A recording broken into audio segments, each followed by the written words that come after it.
Shalom, puji Tuhan.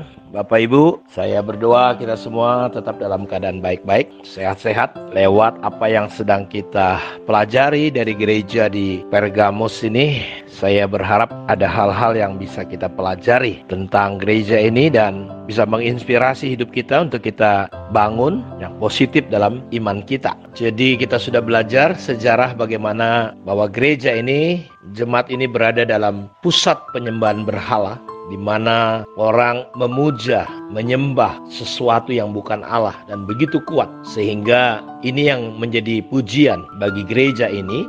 Jemaat Pergamus mendapat pujian dari Tuhan dan ini muncul di Wahyu 2 ayat 13. Aku tahu di mana engkau diam, yaitu di sana, di tempat takhta iblis. Jadi situasinya memang ada pemujaan besar-besaran di sana. Makanya Tuhan tahu di mana mereka diam, yaitu di takhta iblis. Dan engkau berpegang kepada namaku, dan engkau tidak menyangkal imanmu kepadaku, juga tidak pada zaman Antipas saksiku yang setia kepadaku yang dibunuh di hadapan kamu di mana iblis diam. Jadi ada orang yang menjadi korban, yaitu Antipas saksi Tuhan, dibunuh di depan mereka.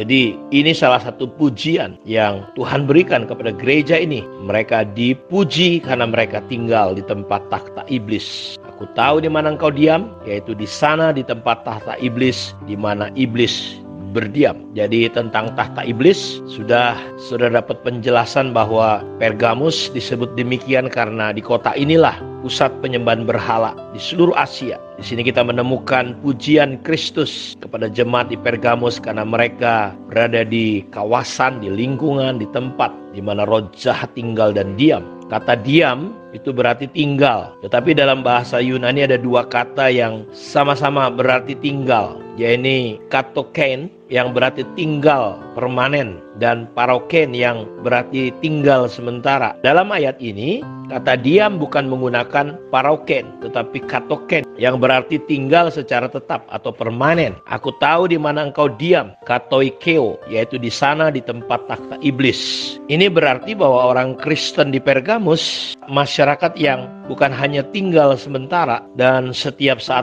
bisa saja pindah dari sana, tetapi masyarakat yang tinggal menetap atau jemaat di sana untuk seterusnya di sana, karena menggunakan kata katoikeo yang artinya menetap untuk seterusnya di sana. Jadi kemungkinan besar mereka adalah orang-orang asli Pergamus sendiri yang lalu menjadi percaya pada Yesus. Jadi mereka bukan pendatang. Nah, menariknya kata yang sama dipakai untuk iblis dalam frase di mana iblis diam. Jadi aku tahu di mana engkau diam, katoikeo, yaitu di sana, di tempat takhta iblis di mana iblis diam. Katoikeo sama jadi menggunakan. Berarti iblis juga tinggal secara permanen di Pergamus. Itu berarti bahwa orang percaya, orang Kristen di sana sama-sama tinggal secara permanen. Dan ini alasan kenapa Tuhan memuji gereja ini, memuji jemaat ini, karena mereka tahu Pergamus adalah takhta iblis, tempat di mana iblis berkuasa secara luar biasa, secara permanen, tempat penyembahan berhala, tempat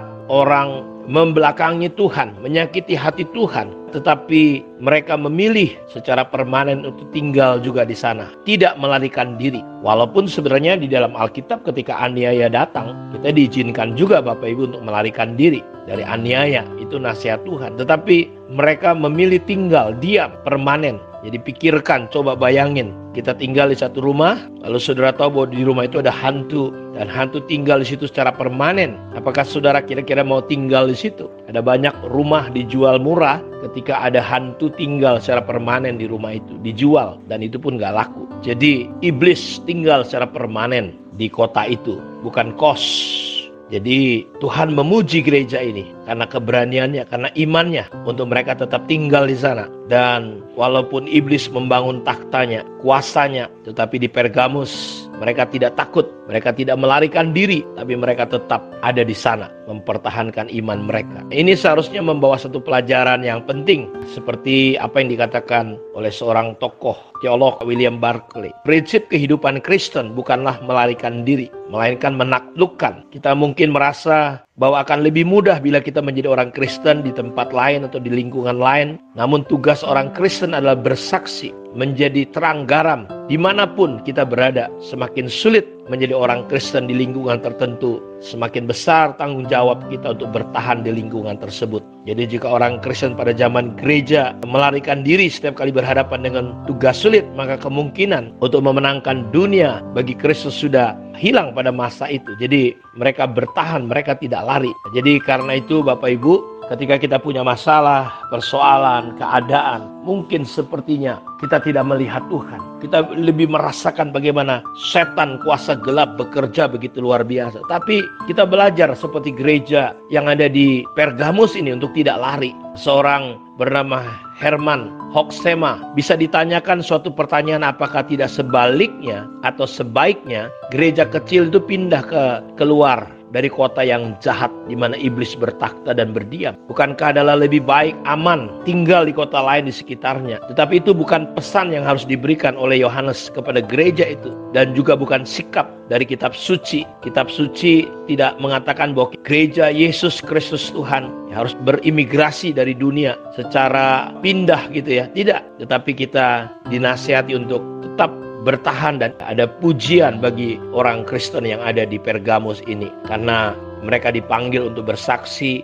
menjadi terang di tengah-tengah kegelapan, menjadi garam di tengah situasi yang sedang membusuk, dunia yang diwarnai dengan berbagai hal. Saudara tahu hari ini tingkat kejahatan, orang jahat bertambah jahat, saudara-saudaraku. Kenajisan, hal-hal yang gak benar terus sedemikian rupa. Tetapi disinilah kita sebagai orang percaya, Tuhan berkata kepada gereja ini, dipuji karena mereka tidak melarikan diri dari situasi yang sedang mereka hadapi. Tapi justru sebaliknya, mereka memancarkan kasih kuasa Tuhan dalam hidup mereka. Saya berdoa biar hari-hari ini, di tengah kesulitan yang sedang terjadi, di tengah-tengah COVID-19, gereja, walaupun saya tahu setan coba melemahkan, setan coba menghancurkan gereja, tapi saya berdoa pada pagi hari ini biar kita semua tetap teguh, tetap kuat, tetap jadi berkat, tetap jadi saksi, tetap jadi terang, jadi teladan di tengah-tengah kegelapan dunia ini. Tuhan memberkati kita semua. Shalom.